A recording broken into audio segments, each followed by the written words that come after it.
ازاي هندبر ميزانية المنزل في شهر رمضان الكريم؟ في ارتفاع اسعار، دي حقيقة على مستوى العالم.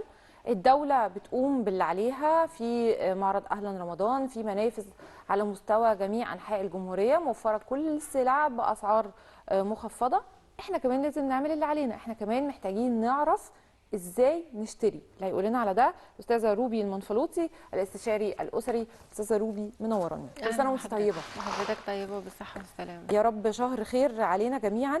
يا رب. في سؤال بقى، اتفضلي. واحنا ليه مبدئيا كده بتزيد علينا الاعباء في شهر صيام؟ لان احنا للاسف عندنا مفهوم خاطئ ان احنا في رمضان بناكل اكتر، ودي اصلا معلومه غلط جدا. لان وقت الصيام ما بين الصيام والسحور، الفطار والسحور، الوقت مش كبير. صحيح، لو انت هما حسبتي وجبتين يعني، في لو بالظبط. اليوم العادي زائد ثلاثة بقوا ان اتنين. معظم الناس ما بتقدرش تاكل في الفطار اصلا يعني. صح.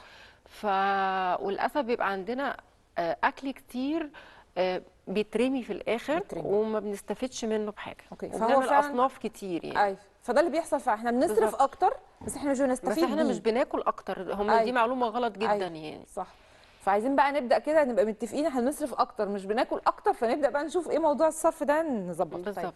في بعض الافكار طبعا انا قلتها في البدايه، ان احنا بدايه كده من بنشتري منين. احنا كنا طول عمرنا متعودين، هو مش بنقارن اسعار، واحنا خلاص متعودين من مكان معين، حتى لو احنا عارفين ان التاجر ده او المحل ده اسعاره اغلى بنشتري برضو منه. يعني بالظبط. مش عارفه ايه الحكمه يعني، بس احنا بنعمل كده دايما. بالظبط. لازم نبدا نغير ده، تحديدا مع ان الدوله بدات توفر منافس كتير قوي. لو الاول كان ده هيبقى بعيد عني فانا خلاص مضطره اجيب من القريب مني الغالي، لا دلوقتي بقى في كل حته المنافذ متوفره دي حقيقه.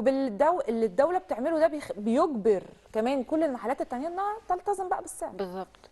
احنا فعلا في دلوقتي منافذ بيع كتير قوي، وبتبيع منتجات كويسه جدا، جوده كويسه جدا، عكس ما ايوه. احنا كنا زمان ايوه. بنفكر يعني. فاحنا ممكن نتجه للموضوع ده. زائد ان بالنسبه للخضار مثلا، في الاسواق الشعبيه ايوه. بتبيع الحاجات بسعر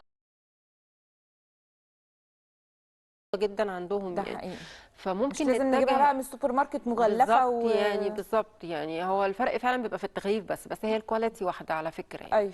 ويمكن كمان الاسواق الشعبيه عشان السحب بيبقى عليها باستمرار، فطازه اكتر. فالطازه اكتر فعلا. دي حقيقه يعني. اوكي. فمبدئيا كده الخضار نحاول ان احنا نجيبه من من الاسواق الاسواق الشعبيه الخضار. اكيد بالظبط يعني كده. في حد ممكن يقوم بالمهمه دي، بالظبط. او احنا بنفسنا، على حسب يعني كل بيت متعود على ايه. دي حقيقه فعلا. كويس، ده الخضار. بقيه بالنسبه المنتجات بقى. لازم نعمل في حاجه ليست ورقه وقلم. ايوه بدل لازم. ما احنا بنروح راندوم كده بناخد عربيه التسوق واي حاجه بنلاقيها قدامنا بالظبط. يمكن احتاجها اروح احطها في العربيه. صح. لا، انا اعمل لستة بورقه وقلم، وابتدي اخد الحاجات اللي انا كاتباها. بس ما ناخدش زياده عنها بالظبط. بقى. ادخل عندي هدف محدد ان انا داخله اجيب الحاجات اللي انا كاتباها. فكره الليسته دي في كل الدول يعني الاوروبيه ده يعني حقيقه. الاجانب دايما عندهم فكره انه نازلين يشتروا دي لازم ليست. احنا بننزل بنسيب السوبر ماركت هو اللي يمشينا بالظبط يعني. كده. بناخد العربيه بقولك، واي حاجه في وشنا احنا ممكن نحتاجها. انا مش ايوه. محتاجاها دلوقتي بس ممكن احتاجها بعدين. بالظبط. لا، فكره الورقه والقلم بتخلينا ان احنا نبقى ملتزمين اكتر بالحاجات اللي احنا عاوزاها، وبنخلص الحاجات اللي احنا عاوزينها وبنمشي على وخلاص. طول. فده برضو بيودينا للنقطه اللي انا يمكن اتكلمت عنها في البدايه، فكره الاولويات، ان احنا مش لازم الاحتياجات الزائده دي يعني ناخدها كده كاجبار. لا، في حاجات عادي جدا ممكن نقدر نستغنى عنها، يعني احنا بنبقى بالظبط. مش متخيلين ان احنا هنعيش من غير الزيادات دي. بس لا، على فكره هنتعود يعني. حاجات كتير الواحد بدأ انه يتنازل والله عنها. بتقعد لحد ما بتبقى expired والله، لان بالظبط. احنا ما بنبقاش محتاجينها اصلا مهم. يعني. زائد ان في كمان ممكن نعمل حاجه لطيفه جدا، منها انها توفير، ومنها ان احنا بنحافظ على صحتنا. نبتدي نعمل حلويات في البيت. اه، مش نبدأ بقى لازم نلجأ شويه عشان رمضان بيحبوا الحلويات وكده، فنبتدي ان احنا نعمل كل حاجه في البيت يعني بجوده كويسه، ونعمل توفير. صح. وفي نفس الوقت مش هتقدري كل يوم تعملي حلويات زي ما انت بتشتري من بره، فهتقللي شويه الكميه اللي انت بتستهلكيها ايوه، يعني. عشان آه، صحتنا وزي ما بتقولي كده، وعشان الاوزان اللي بتزيد بعد شهر بالظبط. بدل ما رمضان نطلع من رمضان مش راضيين عن نفسنا يعني، ايوه. نبقى طالعين مور هيلثي، وفي نفس الوقت احنا موفرين كتير طبعا. في استهلاكنا يعني. الحلويات تحديدا الفرق ما بين يعني البيت وما بين بره رهيب طبعا، اه كبير طبعا. جدا.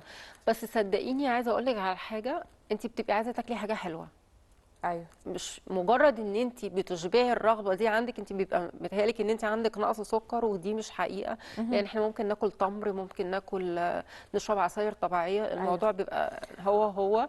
لكن احتياجك للحاجه الحلوه بيخليكي متخيله ان انت هتاكلي منها كتير، امم فانت بتجيبيها من بره بسعر خرافي، خرافي فعلا. وبالظبط كده، وبتلاقي نفسك بتاكلي منها كتير. لكن لما بتعمليها في البيت عشان انت اللي عاملاها، فانت ما بتبقاش مغريه قوي بالنسبه لك ان انت ايوه تفضلي تاكلي منها على طول غير يعني. الحاجه الجاهزه برضو ليها. بالظبط كده يعني. اوكي، فنحاول برضو، دي فكرة تانية كويسة ان احنا نبدأ شوية. الستات، في ستات برضو بتحب الحلويات، يعني صناعة الحلويات في البيت. كتير. فاللي عنده الملكة دي، اصل الحلويات تحديدا دي مش اي اه ست، يعني بالظبط. ممكن ست تطبخ بس ما تعرفش تعمل حلويات. دي حقيقه فعلا. فاللي عنده استعداد يعني يبدأ يعمل ده كده، حتى كم مرة في الشهر، مش لازم طول الوقت، بس يعني نبدأ ما انا بقولك شوية هتلاقي نعتمد نفسك على الحاجة هتلاقي البيتي نفسك يعني. بتعملي كميات اقل من اللي انت بتشتريها بكتير يعني. ايوه طبعا البيت زي ما نقول فرق الاسعار، وواثقين بقى في الخامات كنت لسه هقول المستخدمه لك نفس الموضوع، انت بتبقي خايفه على صحتك وصحه اولادك، فبتستخدمي الحاجات الكويسه. بالظبط. انت مش عارفه الحاجات المنتجات اللي بره دي معموله من ايه ايوه بالظبط مش يعني. كله يعني في نفس الثقه، في مش حاجات كل المحلات صناعي، في حاجات فيها. طبعا يعني.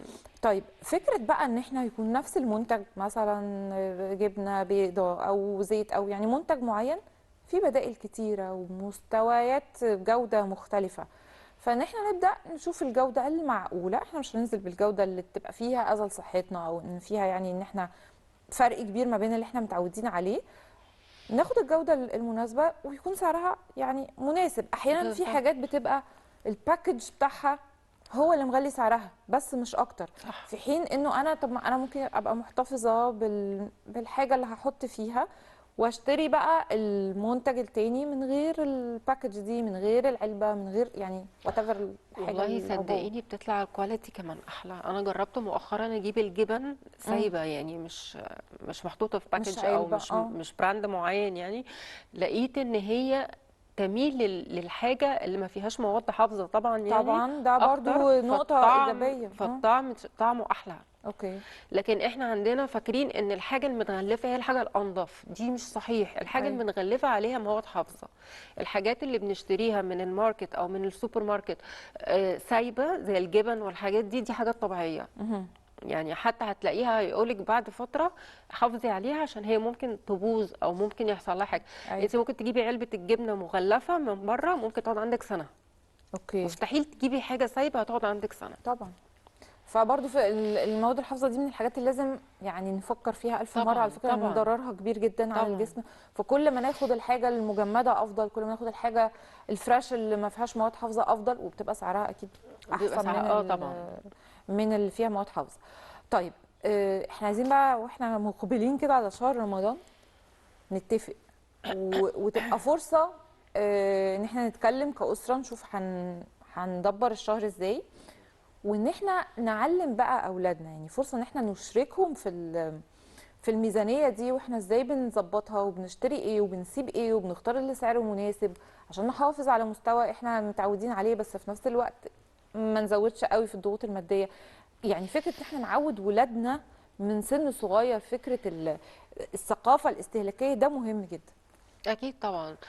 اول حاجه، في حاجات اللي احنا فعلا بنشوفها ان هي مهدره كتير قوي، ان احنا نقلل مثلا باقه الانترنت. اكيد كل واحد مثلا لو ما عندوش واي فاي في البيت، في كل واحد عامل باقه انترنت معين. ايوه ليه لا ما نقللش الباقه مثلا يعني؟ نحاول ان مش احنا لازم 50 فيلم في اليوم بالظبط على يعني. الاقل نشوف بعض ونقعد مع بعض ويبقى في حوار، يبقى في كلام. ممكن نقلل باقه الموبايل او باقه الانترنت اللي احنا بنعملها. اوكي ممكن نرشد شويه في الاستهلاك الكهرباء، وان احنا نتجمع مع بعض في مكان واحد بدل ما كل واحد قاعد في مكان. صحيح. كل ده هيعود علينا ان احنا هيبقى فيه عائد. ممكن نشتري بيه لوازم تانية احنا محتاجينها فعلا. ايوه وفي نفس الوقت نعلم الأولاد ان يقدروا يستغنوا عن حاجات هم فاكرين ان هم ما يقدروش يستغنوا عنها ايوه ودي مشكلتنا، ان احنا جدا. فاكرين اننا مش هنقدر نستغنى، بس لا، لازم نبدا نعود نفسنا. هنتعود. بالظبط، دي حقيقة. هي الفكرة في التعود بس مش صح. اكتر.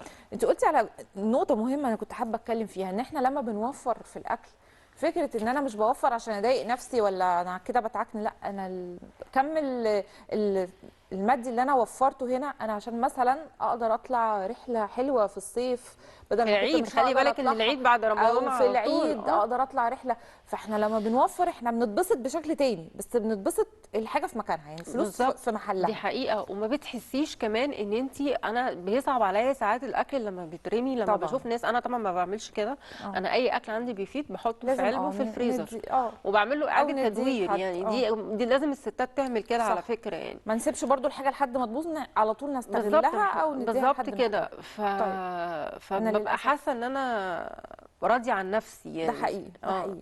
للاسف وقتي خلص معاكي بسرعه. كانت معايا اوكي. الاستشاري الاسري روبي المنفلوطي. شكرا ليكي استاذه روبي، ميرسي، ميرسي نورتيني. شكرا ليكي، لحضرتك. وسنه وانت طيبه. وحضرتك طيبه. شكرا لكل مشاهدينا اللي تابعونا. بكره اكيد حلقه جديده من سيدتي. شكرا لكم.